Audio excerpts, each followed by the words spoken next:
Apostle F. M. Lyman was the first speaker.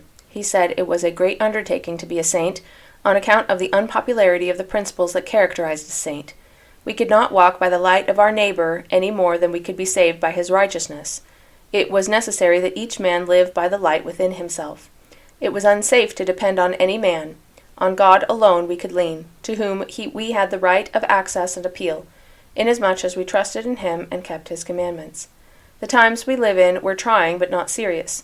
We were not subject to the cruelty of mobs as were our fathers. Our family conditions were somewhat disturbed, it was true, but we garnered our crops in peace, and plenty prevailed throughout the land.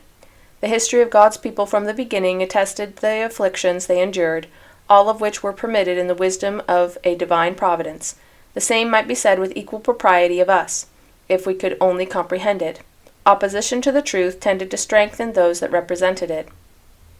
God's people must be a tried people, and while we were doing our work, our enemies were doing theirs, and they were more faithful in performing their work than we were in doing our duty. But their power to harass and afflict was limited to time, while our marital relations ran through eternity.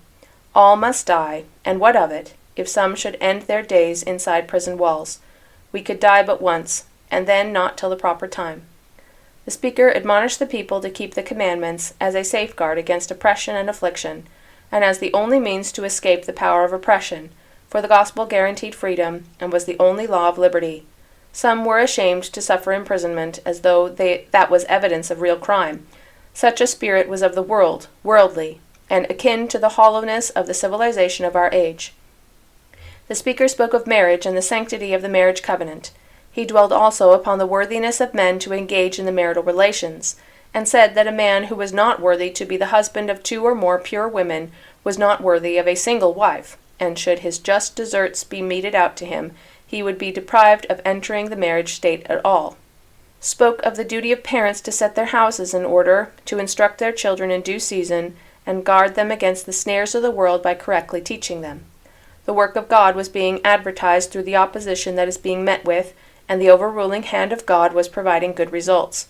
With regard to our course, he said, it must be onward. No man could afford to flinch for a moment.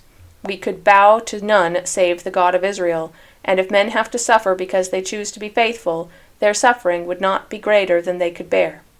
This was the work of God and not of man, and it was his business to take care of it, and our business to take care of ourselves, God helping us to do so. With regard to compromising a single principle of the gospel, the speaker said, if we as a people were to be guilty of such an act of moral cowardice, we would prove ourselves unworthy the name we bore, and we could not escape the very opposition we would fain avoid.